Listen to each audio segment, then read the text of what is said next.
मैं आलोक वर्मा जूनियर जज high court district Haryana. मेरे यहाँ का इतिहास इस बात का गवाह है। पिछले 7 वर्षों से मेरे पूर्वजों ने सच्चाई और इंसाफ को अपना खून पिला पिला कर जिंदा रखा है।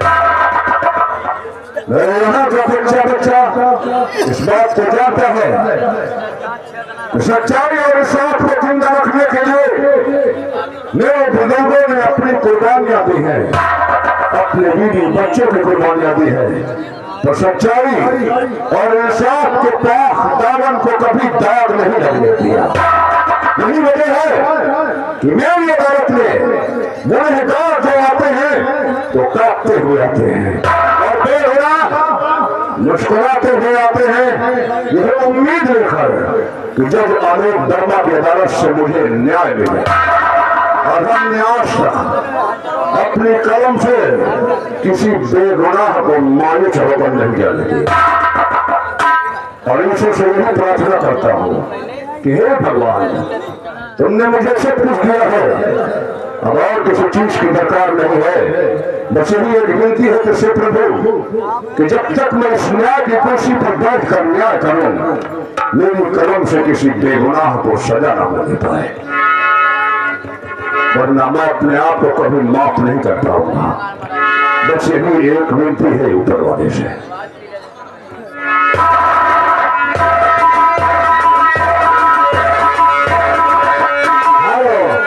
ये है आलोक वर्मा जज साहब। इतने ही कलाकारों से हमारी संगीत की शुरुआत हरियाणा शहर शेख हबीबनगर के हाथ से शुरू होती है।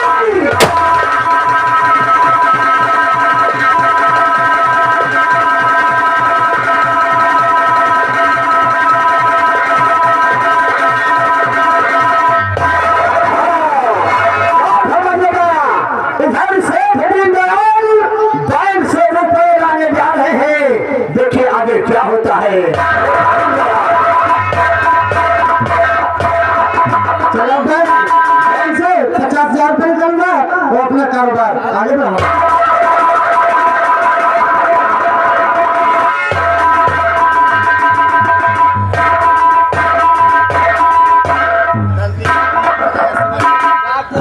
काम है, अपना काम है जो सामने ग्रामीण बैंक दिखाई दे रहा है।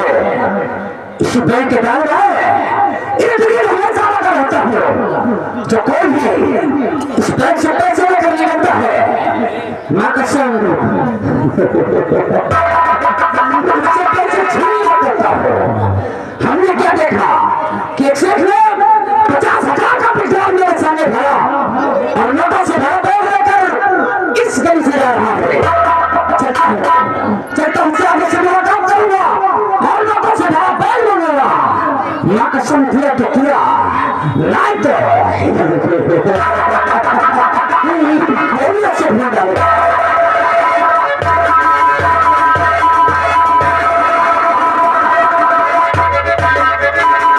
चलो 50,000 रुपये निकालिए और आप चलो अपनी दुकान पे।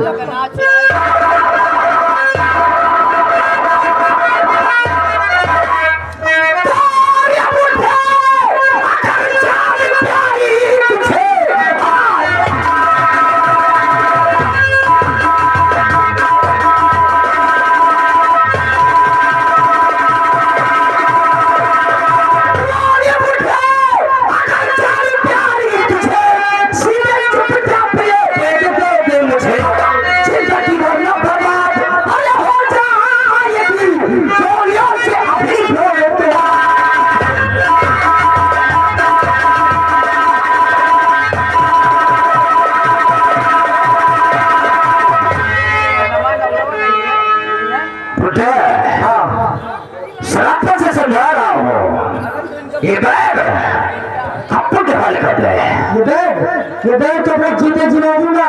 ये नहीं खून पसीने चलाएंगे। वो कहा है ना, वो कहा कि अपन को ना सुनने की आदत नहीं है।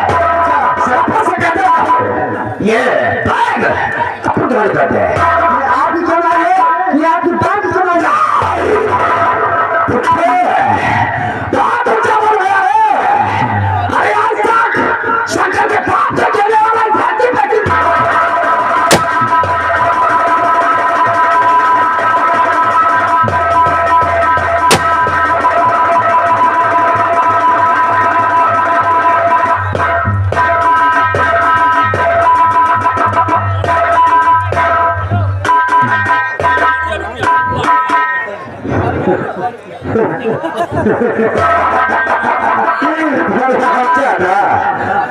शराफत से बेग मारा तो ठीक से कर दिया।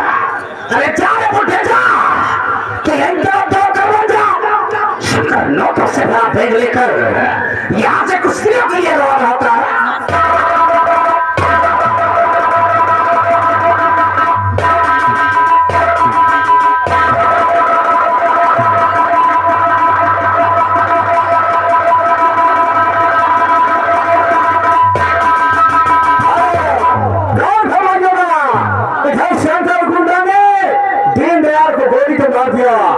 मगर बैग उठाते समय उसकी पक्ष में तक गिर जाती है। पुलिस गश्त के लिए निकली थी, गोली की फायरिंग की आवाज सुनी, पुलिस उसी तरफ जा रही है।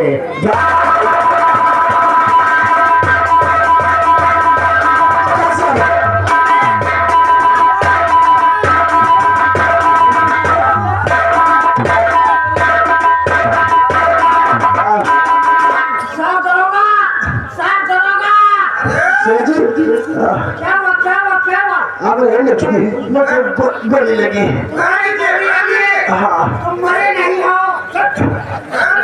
लेकिन सर जी बताओ, ये तो तुम्हारी है? नहीं, ये पर्स हमारा नहीं है। और ये फोटो उसी बदमाश का जिसने मुझे गोली मारा है। और सर जी को लेकर चलो।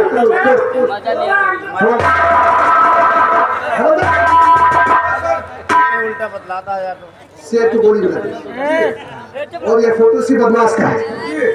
इस फोटो को लेकर चलो, एक बड़ी फोटो निकलवाइए। जी ऐसी फोटो के आधार पर उस बंदी का पता किया जाए और उसे गिरफ्तार किया जाए। जी साहब, उसी फोटो बड़ा फोन बनवाने चाहिए, कोने खास शहर में लगवा दिया जाए, ऐसा होगा।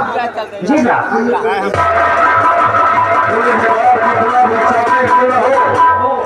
लेकिन गुनाह करने के बाद कोई न कोई सबूत तो छोड़ ही जाता है वो, जैसे कि शंकर गुंडा की पर्स।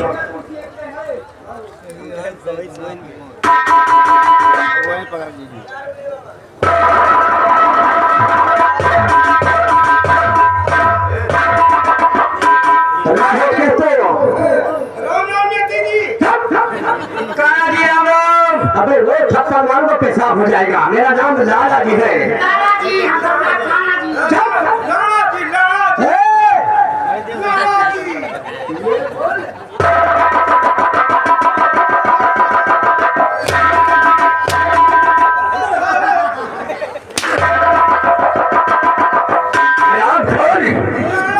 ये हवेली है, कोई सब्जी मंडी नहीं। ठाकुर साहब का आने का वक्त हो गया है।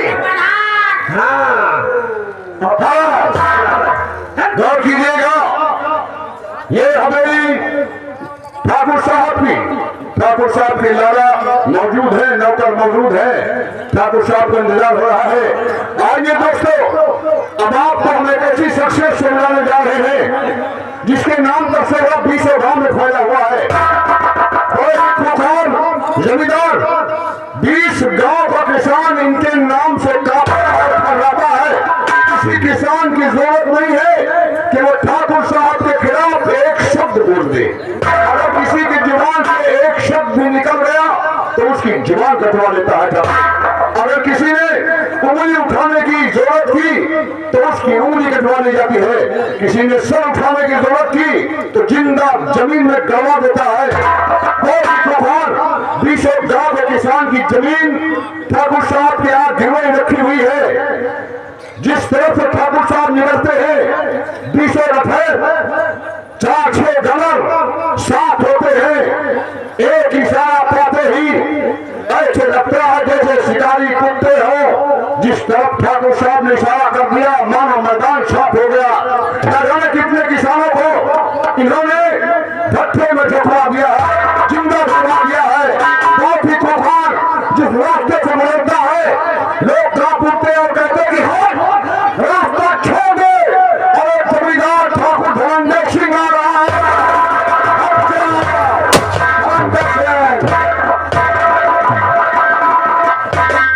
ठाकुर साहब की, नंबरदार की, नंबरदार की।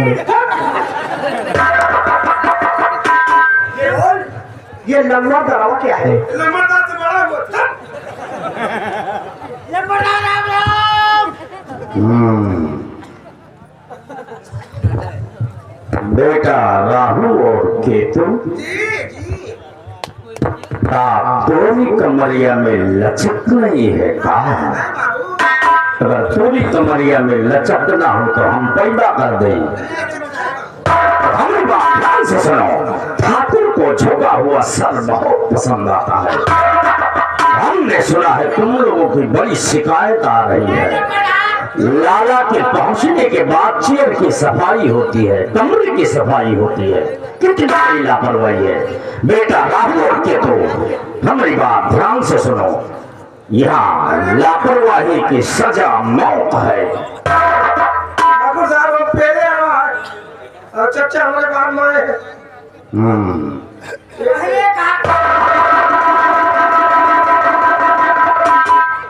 पहले कहा करो नहीं पहले गई। आओ जरा साइड में आओ। हाँ, जी वो का कहा भी आपने? हम पहले आए थे सरकार। नहीं हमारा मौका फारिश के ऊपर गिर गया ना। बाबू कनो कहा नो बात बोली थी ना तो हमारा बतिया गड़बड़ा गया था। नालायक, फालिश के ऊपर तू नहीं गिरा था बल्कि तेरे ऊपर फालिश गिरी थी। मुंह गिरा था मुंह। लेकिन हमारे पास एक ऐसी दवा है कि अच्छी अच्छी फालिश तो क्या बहुत अच्छी अच्छी बीमारी दूर हो जाए। ए बाबू अरे अरे आप तो अपने पिता के सामान मानता हो। अरे साले तुम्हें पता नहीं है हमारे लंबरदार कितने बढ़िया आदमी है। तुम्हें पता नहीं है हमारे लंबरदार कितने बढ़िया आदमी है।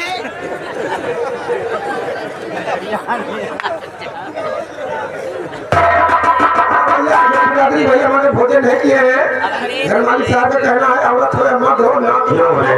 जाके भोजन कर ले। आपको जब बोलना नहीं आता तो बीच में क्यों बोलता है? ससुरा तुम्हारी लगाए नहीं, तुम्हारी जात की लगाए, तुम्हारी खानदान की। हम मुसलमानियाँ जमा रही। साले तुम तो कई बार समझो। कोई भी हो हमसे उससे मतलब नहीं। चलो मेरी बात, ये ठाकुर खास कोई बोलेगा नहीं बीच में। देख लौटे के बाद लौटे के बाद बस क्या करो।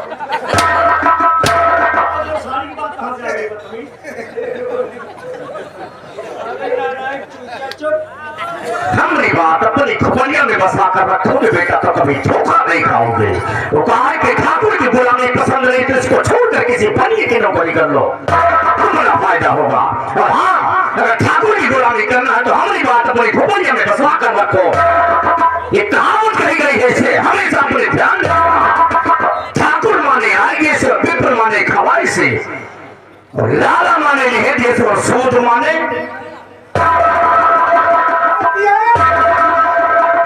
हमारी बात अपनी खुपलिया में बसा कर रखोगे बेटा तो कभी धोखा नहीं खाओगे, वरना गुस्ताखी की सजा यहाँ मौत है।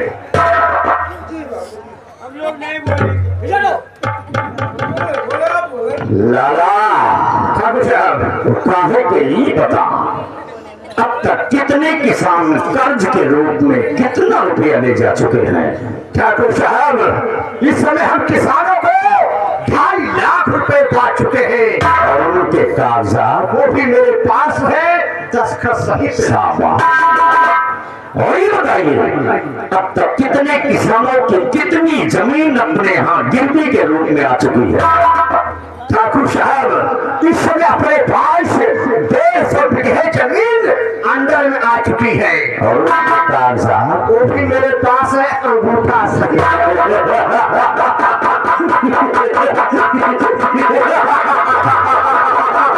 शाबाश लाला, शाबाश लाला। अगर कोई किसान कर्जा लेने के लिए हमारी हवेली पर आता है, अगर 10 मांगता है तो 20 देने की कोशिश करो, लेकिन अंगूठा लगवाना मत भूलिए। किसानों की कि सबसे बड़ी कमजोरी उनका अंगूठा ही होता है। इसी तरह एक एक करके जब अपनी सारी जमीन हम यहाँ गिरो कर देंगे तब हम उन्हें समझाएंगे कि ठाकुर की गुलामी क्या होती है। और खास बात, सभी किसानों की फसल पक गई, कटकर उनके घर पहुंच गई।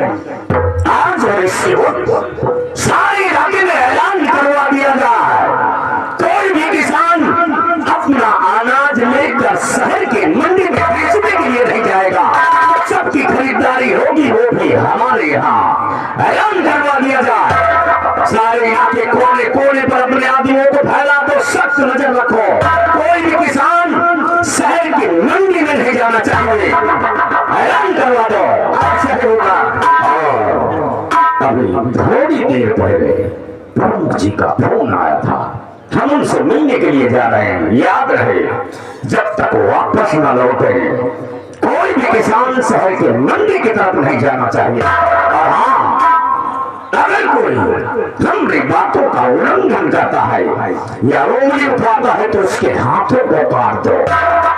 नजर उठाकर चलने की जरूरत करता है तो उसकी आंखें निकलवा दो। सर उठाकर चलने की जरूरत करे तो कसम है चोटिया की हम तुम्हें छोड़ देते हैं, उसके सर को गलत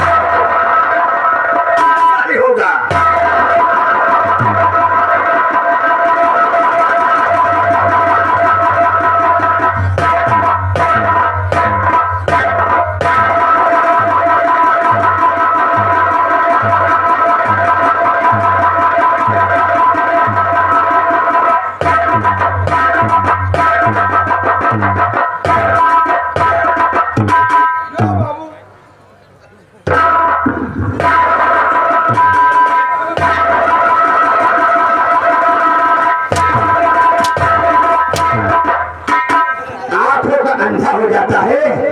तेरी मर्ज की तरह मेरे पास है।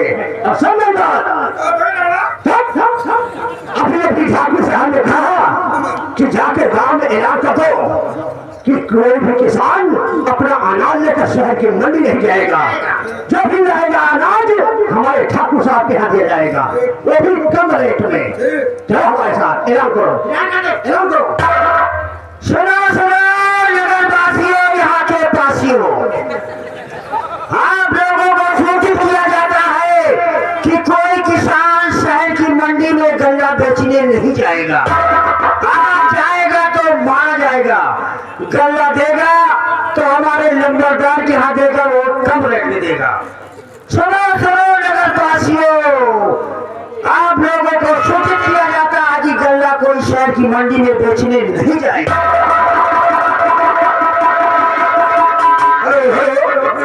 हमारे ओम प्रकाश भैया ये मेरी आवाज सुन रहे हैं, ये लोग की देख रहे हैं, तो आपके मिलने वाले दोस्त आपका हमारे मंच के 5 साइड में इंतजार कर रहे हैं, आके इनसे मुलाकात कीजिए।